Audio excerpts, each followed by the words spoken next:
This news is funded by viewers like you. Please support our work at democracynow.org/give.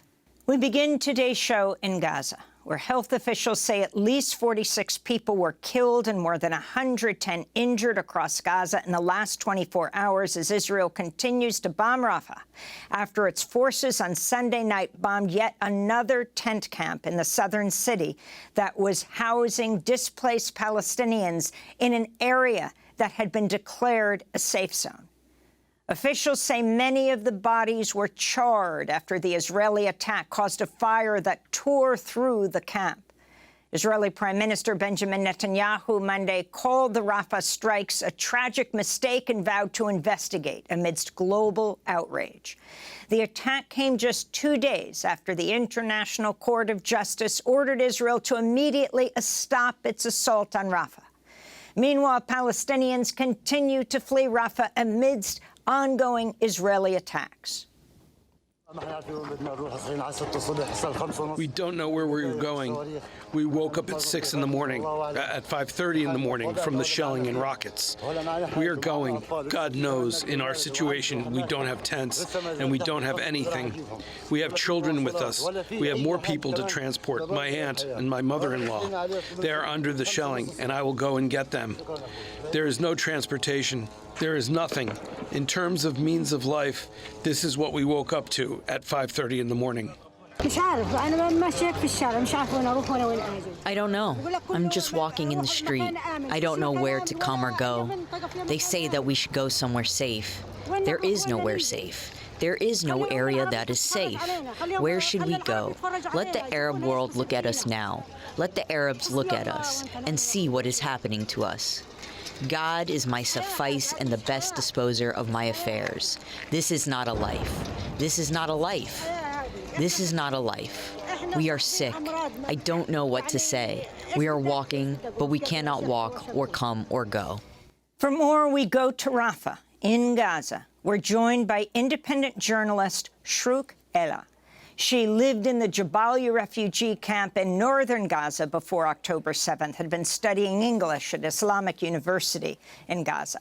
We welcome you, Shrouq, to Democracy Now! If you can talk about what you understand happened on Sunday night with the attack on the camp that was designated by Israel as a safe zone, the Israeli bombing that took out the lives of 45 people as it hit some kind of oil tank and the fire ripped through the camp.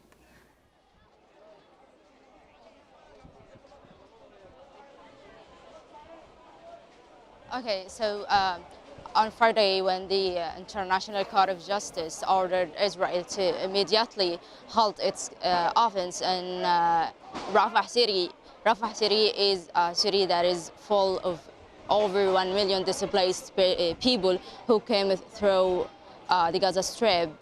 This is according to the Israeli army, who issued that the Rafah area is a safe area and considered as a designed humanitarian area. So over 1 million sought refugee at this city, and after the order of the ICJ, Israel is unlikely comply with the order and responded with more attacks in the area and expanding its military operation in Rafah city. And 2 days ago, it happened when they launched at least 2 rockets on a displacement camp that is quite close to the UNRWA logistic log, which is a base refers to UNRWA, and people gathered around this space, considering it, as a green area, a safe area.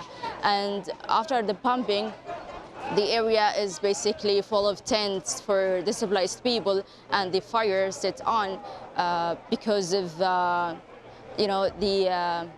the tents are basically made of nylon fabrics and woods, and this severely affected in having more fire, and which caused the death toll raised until 45 and almost plus 200 got injured. And yesterday, the past night, since the midnight till the 6 a.m., the Israeli army shelled and attacked the Rafah city once again heavily, and the sounds of the explosion in Rafah were totally heard and clearly in the middle area of the Gaza Strip, and they expanded the operations more in the area, which caused in 3 hospitals to be out of the service: the Indonesian Fair Hospital and the Emirati Hospital, and also Kuwaiti hospitals. So because of the attack in the past night, 3 hospitals went out of service, and also lots of people are being now in the streets, unable to recognize where to go, especially because of the fuel crisis. This fuel crisis happened because of the closure of the borders, because of the Rafah invasion. So we really have a crisis in transportations. The fees of the transportations is quite high that people are unable to afford it. So some of the people decided to stay and not to leave because they are unable to afford the transportations to move for other areas, and while others decided to just walk in the streets to reach somewhere else, but not Rafah. And while others, they managed to leave the area. And basically the situation is totally catastrophic because of the last night, almost 5 so far got killed and lots of injuries, according to the Ministry of Health in Gaza. And people are in a total despair, despite these dire conditions, they are unable to know where shall they go, especially Rafah, the so-called safe area, is not safe area anymore, and tents are a threat and not safe areas for displaced people. So people now are trying just to move to the middle area of the Gaza Strip or to Khan Yunis city. Khan Yunis city in the past 3-4 months, it suffered from very heavy bombardment in the area that led in almost total destruction in the entire city. So now people are establishing their tents on the rappels of the houses. So it's not the issue of the buildings now or the issue of having a place to stay, but it is about just moving your tent from so-called safe area to so-called safe area. And people are in a total mess and despair because of this. And Shrouq, I wanted to ask you, Israeli Prime Minister Netanyahu has called the strike a tragic error, and that Israel is investigating, but he keeps defending what he calls the precise use of weapons by Israel and continues to insist that the assault on Rafah will continue. What's your response?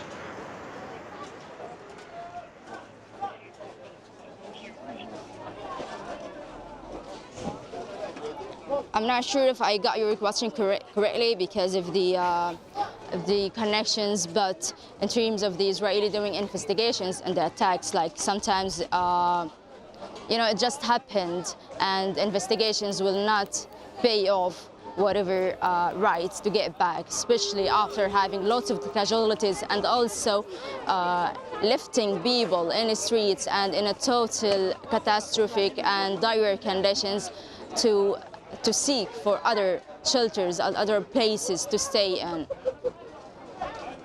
Shrouq Aila, I'm wondering also, we're about to go to the International Court of Justice in The Hague, and we wanted to get your response. We're about to go to the International Court of Justice at The Hague, but we wanted to get your response, people's response on the ground in Gaza to the International Court of Justice ruling that Israel had to stop the assault on Gaza and Rafah immediately.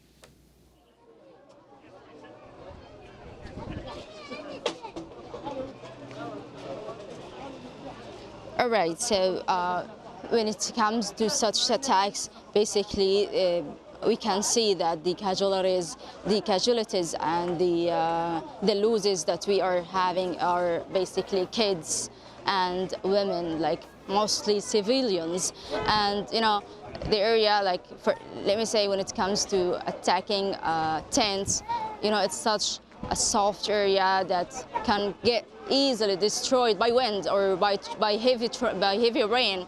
But launching rockets in this area for military reason, it's basically causes a catastrophe in the area.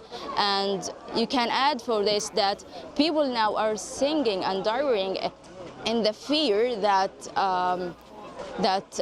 that there is no safe place, you know, that when they are just lost, that they are unable to recognize where they shall go. And if this decision of moving is such a good decision, or they are going to cope with the consequences of not moving around for other places. So there is let me say, there is no safe area, and there is no production, and there is no so-called green areas or savory area that people can go and seek refugee at. Shrouq Aila, I want to thank you so much for being with us. Independent journalist and producer in Rafah, Gaza. Formerly lived at the Jabaliya camp in northern Gaza, studied English at Islamic University there. Democracy Now! Is funded by viewers like you. Please give today at democracynow.org/give.